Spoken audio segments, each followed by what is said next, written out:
Welcome back to Bold Dominion, a state politics explainer podcast for a changing Virginia. I'm Mary Garner McGee. This week, we're talking about school boards. Now, if I'm being honest, I don't think about my local school board that much. It's been a few years since I was a public school student, and I don't have any kids. But we all really should think about school boards more. Because when we ask questions like, what should we teach in school? Who goes to school with my kid? What does it mean to feel safe in school? We're asking huge questions about our values, about our fears, and yes, about our future. I believe the children are our future. Today we're joined by Breanna Diaz from the ACLU of Virginia to talk about what issues they're hearing at school board meetings across the state. My name is Breanna Diaz. My pronouns are she and they, and I am the Policy and Legislative Counsel for the ACLU of Virginia, where I oversee our reproductive freedom, LGBTQ rights, and First Amendment work as it intersects with book bans and classroom censorship. So to start off with a super basic question, what are school boards? What do they do? Yeah, so school boards traditionally, or at least here in Virginia, school boards oversee how our public schools operate, right? So they are the deciding body on policies and regulations that impact day-to-day school operations, such as how we choose curriculum, personnel, right? So non-discrimination, how they hire staff, and oversee anything that impacts the school day or classroom. Typically school boards will oversee. The school board from where I grew up was elected, but are they always Oh, elected? great question. So no, not all school boards in Virginia are elected. So in Virginia, we have 131 school systems, and roughly I believe it's 11 or 12 school boards are appointed, which means that the Board of Supervisors appoints members to their school board. It is not for community members or constituents to elect and vote their board members. It seems like public schools are really on the front lines of a lot of political division these days. What issues are you seeing being discussed at Virginia school boards? The issues that we're seeing pop up at school boards across the Commonwealth include issues of LGBTQ, or specifically trans and non-binary inclusion, affirmation, and non-discrimination, as well as efforts to whitewash classroom curriculum, or what we call classroom censorship, under the guise of addressing divisive concepts in the classroom, as well as efforts to amend existing book selection, challenge, and removal processes. And these are more, I think, colloquial known as like book ban efforts and book ban policies. So there's also other issues that are common before school boards, such as, funding has been a major issue amongst school boards, especially at the state level, where there's been budget fights over, how our school systems are funded, as well as school safety. So issues like discipline, even the most recent policy regarding cell phone usage in schools and how that intersects with discipline policy. All of those issues come before school boards. But, in my line of work, the issue that we have seen pop up the most has been LGBTQ inclusion, classroom censorship, and book bans. And would you say these are coming up broadly across the state or in a few particular areas? Yeah, I mean, what we're seeing in Virginia is really the outcome of specific interest groups that are pushing for, this classroom censorship and book ban policies. It's part of a national coordinated effort. And I think Virginia is just one of its targets.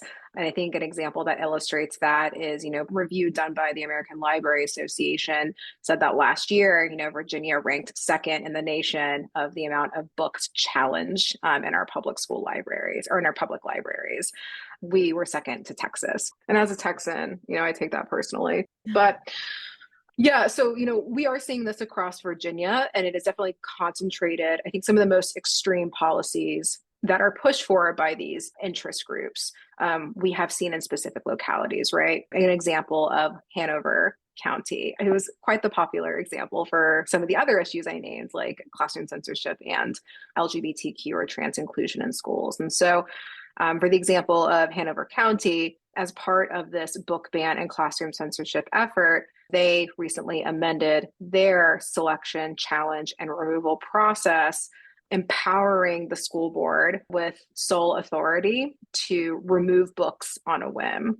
Typically, we see these, these book selection, challenge, and removal policies follow a specific process that includes complainant is usually a parent, student, teacher, or community member who files some sort of paperwork either with the school principal or their designee that they have an issue with the content of a particular book housed in the school's library or used as part of classroom curriculum. The principal either reviews it themselves or can send to kind of like a content review committee that may be staffed with librarians, teachers, parents, guardians, and other interested parties to review that content and to assess it for certain criteria, and then issue a recommendation on whether that process should remain. And these processes also allow for an appeal process if the complainant does not, like the outcome of that initial investigation. But what we're now seeing is school boards like Hanover, what we saw in Spotsylvania under former Superintendent Mark Taylor, what we're seeing in Rockingham County, Virginia Beach City Public Schools, and so many more are efforts to amend those processes that I just outlined to either reform the content committee where the school board can appoint members to that committee. So we already know there's probably bias in those persons seated on the committee.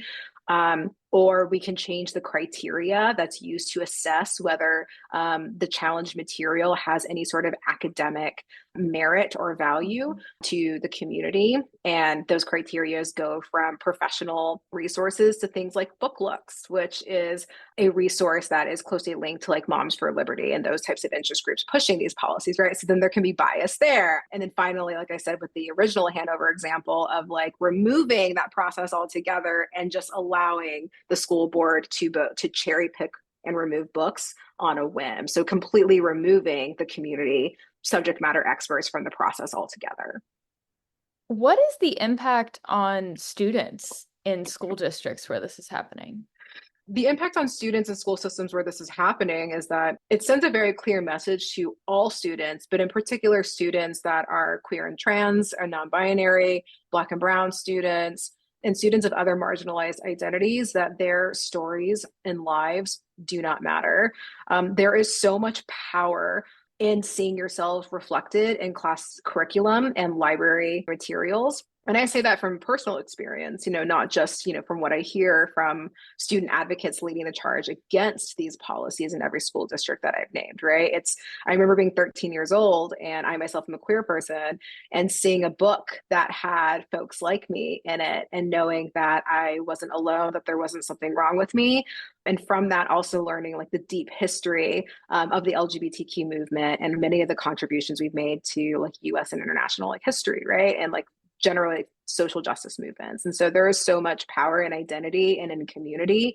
And these book ban and classroom censorship efforts harm students and take away their ability to learn more about themselves and to learn more about folks who are different from them, but that they share space with. Why do you think these issues are making their way into public school policy? Yeah, no, that's a really good question. And I think depending on who you ask, you're going to get a different answer. And I think to a degree, they're all right. What I think is the root cause of many of these attacks, these are efforts to erode faith and use in the public school system, right? Because in part, what we're seeing is with efforts like book ban policies and classroom censorship policies, as well as efforts to erase trans and non-binary youth from the classroom. We know and work with and have heard from school administrators, teachers, and librarians say that these policies are things that make it impossible for them to do their job, that they either create such an undue administrative burden on them, or because it brings them under further scrutiny for disciplines, such as right now we have these 2023 anti-transgender model policies that the Youngkin administration put out just last year, just like last July 18th, that requires teachers to forcibly out students if they want to use an affirming name or pronoun. And there are many teachers who do not want to do that, right? And so there's also, book ban policies that empower individuals to go into classrooms and challenge like a teacher's individual classroom library. And that has a real chilling effect then on what teachers want to bring into their classroom, how teachers want to show up in the classroom and communicate with their students. Typically, schools are where like students can feel the most safe, their most authentic selves, and learn more about them. But when teachers and school administrators and librarians are made to feel unsafe and how they can interact with students, with the materials that they can bring before students, and are at risk of discipline, we're seeing a huge school like push out where teachers and librarians are leaving their school district, and we're left with these huge like staffing shortages, which then impacts, an individual's education. We know that these policies are, transphobic and homophobic. We know that they are racist. We know that they also result in public school systems that can't fully function the way they are intended to. The ACLU is a legal organization. Can you talk a little bit about what y'all's role in these policies are? Yes, the ACLU of Virginia is a legal organization. We're also composed of various other departments like policy advocacy. I work in our policy department. And so I oversee like legislative, state, and local advocacy efforts, such as drafting policies like book ban policies. And so how the ACLU shows up in this effort is we show up in multiple ways, right? We provide policy advocacy. And so that can look like working with community members on how to advocate at the school board level, right? How to identify like when school boards meet, opportunities for public comment, what that public comment could be based on like what is the message that the community members want to get across to their school board member, as well as like providing policy analysis. So oftentimes folks reach out to us saying, hey, my school board has this book ban policy on the agenda for next week's meeting. I'm seeing this, like, are you seeing the same thing, or what else am I missing? And is this legal? Like, can they do this? And so we work closely with communities who reach out to us with those types of questions to help them navigate their particular environment and better understand like what it is that they're advocating for or against at the school board level. That also ties into other types of support we provide community members, like communications and messaging, as well as organizing. And so how do we like invest in and skill up community members who are leading the charge, but don't have the formal structure of a nonprofit? So like there's many ways that we try to meet the call of communities facing these policies across the Commonwealth. So you mentioned that Youngkin had passed, quote, model policies in 2023. What are model policies and what was in that set of them? Can you talk a little bit more about that?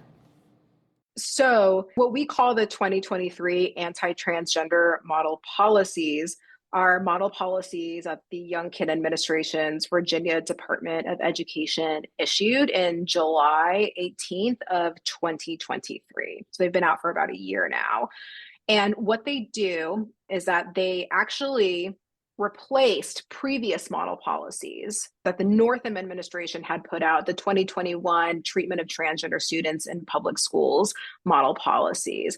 And the 2021 model policies dealt with how transgender youth should be respected in school classrooms. So it dealt with things like access to restrooms, locker rooms, and other gendered facilities, and like affirming name and pronoun usage in the classroom, and other types of things that pop up in an individual's school life. And they were consistent with both state law that mandated the creation of those model policies. The state actually required that those policies be evidence-based best practices for the treatment of transgender youth, as well as they complied with federal law, right, regarding Title IX protections for transgender youth in schools. And so that's what existed. But unfortunately, the 2023 model policies rescinded and replaced those with model policies that are rooted in the parental rights narrative and instead are not evidence-based best practices for the treatment of transgender students, conflict with both state and federal law, such as the Virginia Human Rights Act and Title IX, and arguably deny transgender and non-binary youth in Virginia the ability to do things like use restrooms and locker rooms consistent with their gender identity, to play on sports teams consistent with their gender identity, and actually prevents teachers and school administrators from using a student's affirming name or pronoun unless the student's parent or guardian has either updated that student's record themselves or provided some sort of written note allowing the school to use the child's affirming name and pronoun. My last caveat to that, or like to that last point, is that under the policies, even where you follow that, where like your parent says, yes, call my child by their affirming name and pronoun, the policy still empowers teachers, students, and others to use that student's dead name and to misgender them. That's what I was alluding to with those policies. Thank you for those details. That's really helpful. If you could wave a wand and change one Virginia policy related to public schools, what would it be? Ooh. If I could change one policy right now, I think the policy I would change would be to remove the 2023 anti-transgender model policies, right? We know that since their finalization, and now that we've seen roughly, I think like 13 to 15 school boards adopt those model policies, we know that the harm to transgender students are real. And it's really hard to see and to hear from community members that, you know, these are kids. They just want to go to school and be with their peers and to enjoy school the same way so many of us do. And these policies are creating hostile and dangerous environments for our young people. And I just want our young people to enjoy school and to live full, robust lives and make it to adulthood. And I think these policies undermine or create challenges to that outcome. So if I could wave my magic wand, it would be to immediately get rid of those policies and enable our schools to support their youth. It seems like school boards are more politicized now than they used to be. But then I think back, you know, when my dad went to Virginia public schools, it was the era of massive resistance. So would you say that this politicization trend that we're seeing is new or heightened?